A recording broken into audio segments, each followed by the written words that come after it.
Nous sommes donc en vacances dans la région cet été-là, moi et mon ami toulousain, Bernard. Moi, c'est Guy Georges du 20e. Oui, vous avez entendu parler de moi, mais oui, Guy Georges de l'Est parisien. Ah mais non, je ne suis pas celui que vous croyez, hein. Laissez-moi vous expliquer. Mon prénom, c'est Guy Georges, avec un trait d'union, comme Jean-Louis ou Louis-Émile, tout ça. Je ne suis pas un menteur non plus. Tout est vrai, presque, dans ce que je vais vous raconter de notre aventure en Lorraine. Bon, on est au mois d'août et nous pratiquons comme quasiment chaque été le camping sauvage. Nous terminons notre longue randonnée, c'est la fin de la journée, il est temps de chercher un endroit où nous installer pour la nuit. Après avoir traversé le village de Gargan-Villars, bah oui, vous connaissez, c'est à quelques kilomètres au nord d'ici, pas très loin de Gargan-Villars donc, nous atteignons une forêt de châtaigniers. Bien, dans cette forêt, nous devons maintenant repérer un coin adapté pour planter la tente. Très sombre, mais superbe cette châtaignerie. Je me laisse aller à rêver à ce à quoi pouvait ressembler une forêt dense il y a 1000 ou 2000 ans. Me voilà bien loin, loin et bien, tandis que la nuit se rapproche lentement, mais sûrement, et je suis gagné par une peur diffuse. Hors du temps, traversant l'espace, l'histoire, les contes et légendes de l'enfance, mes rêveries, peuplées d'ancêtres et d'êtres fantastiques, se teintent d'une angoisse légère mais bien réelle. Je ne montre rien à mon ami et je me rassure en faisant appel aux rationalités, probabilités, statistiques et tous ces trucs-là. Mais je réfléchis et je conclus que je ne suis pas vraiment en danger d'un orage, d'une attaque ou d'un autre malheur auquel on n'aurait pas pensé. Je considère que ce risque est bien plus faible que celui de l'arrivée d'une comète qui rayerait l'Allemagne de la carte. Bien plus faible, je sais pas. Vous en pensez quoi? Ça vous inquiète, cette idée, vous aussi, parfois? Vaut mieux pas trop y penser. Bernard, oui, le Toulousain, lui est d'une nature plus sereine. Un jour, par exemple, je lui demande: penses-tu, Bernard, que l'univers est fini ou infini? Je vois bien que, tout en étant bienveillant, il ne s'intéresse pas vraiment, et c'est dingue, à ce sujet. Il se demande sans doute plutôt comment moi, ou toi, ou n'importe qui d'ailleurs, peut être amené à se poser ce genre de questions cosmogoniques, logiques, illogiques, enfin tout ça. Ouais, parce que mon ami, lui, en fait, il n'a pas besoin d'être rassuré. Il ne s'inquiète jamais.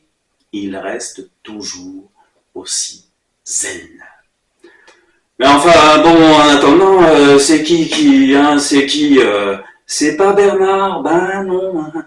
Mais revenons à notre histoire, notre aventure.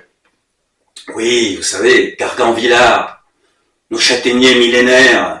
On installe donc tranquillement notre petit campement.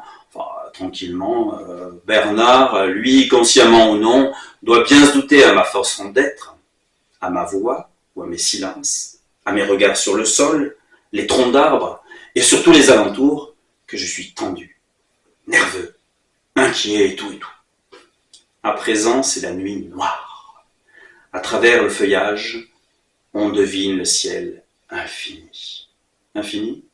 Infini? Infini. Le ciel infini est rempli d'étoiles. Ah ben oui, hein, elle brille, elle veille sur nous. Peut-être. Le silence est absolu. Un gouffre vertigineux. On entend que le bruit de nos pas sur les feuilles. Mais on entend bien, hein, le bruit de nos pas sur les feuilles et sur les châtaignes. Un hibou malheur laisse présager pour cette nuit des événements pas très chouettes.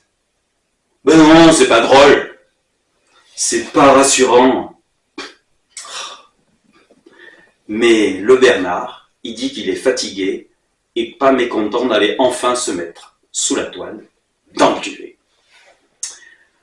On va dormir, il dit.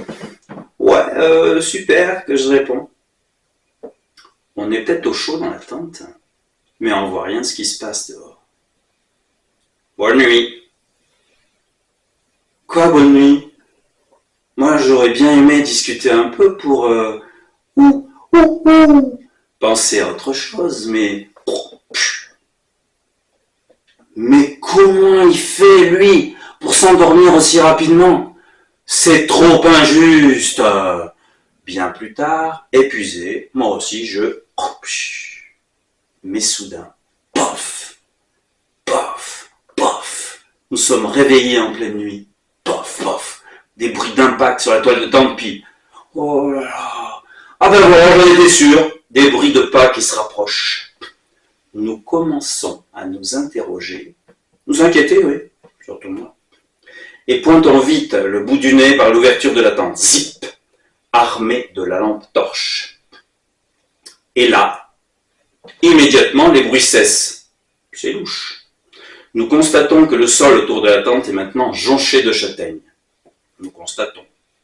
Nous regardons de tous côtés. Rien en vue. Alors que là, puis là, puis là, nous entendons des bruits de déplacement furtifs derrière les arbres. Bon, ah là là, perplexes, nous regagnons nos duvets. Un peu plus tard dans la nuit, tandis que l'un de nous deux, que je garde les yeux grands ouverts et que Bernard dort profondément, les pocs ou les paf sur la toile de tente reprennent de plus belle. Je regarde mon ami d'un air étonné et affolé, oui, affolé. Tranquillement, il me dit « C'est clair, Georges, ce sont les châtaignes qui cognent sur la toile. » Ah ben ouais, il a raison. Mais alors, oui, je dis à Bernard, on dirait que quelqu'un, des mecs, nous canarde de châtaignes, puis se planque derrière les arbres. Tu crois pas? J'aime pas comment il me regarde, mon Bernard. Il croit peut-être que je délire. Bon allez, Bernard, on va pas rester là sans rien faire, comme des glands attaqués par des châtaignes quand même. Bah, non, c'est pas drôle. Écoute, Bernard. Je crois que toi et moi, faut qu'on soit courageux, surtout. Sortons et allons voir ça de plus près. Ah bah les voilà les mecs, les yeux pris dans la lumière de la lampe torche, des sangliers. Après leurs apparitions furtives, ils s'enfuient à notre approche. Nous voilà donc rassurés, enfin surtout moi. Après toutes ces émotions, amusés par le film qu'on s'est fait, on va pouvoir enfin aller dormir tranquille. Même si moi, je suis encore bien secoué. Hein. Le lendemain matin, tout de même, nous nous interrogeons, surtout moi. Hein.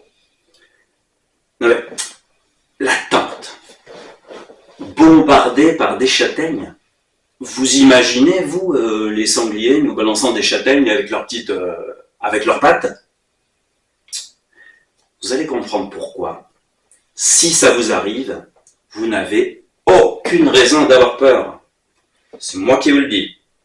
En fait, le rafraîchissement subi de la température nocturne provoque une soudaine pluie de châtaignes. Les sangliers sont tout simplement attirés par tant de bonnes châtaignes. C'est que ça. Alors, croyez-moi, croyez Guy Georges de Beaumont-Centre, en forêt. N'ayez pas peur.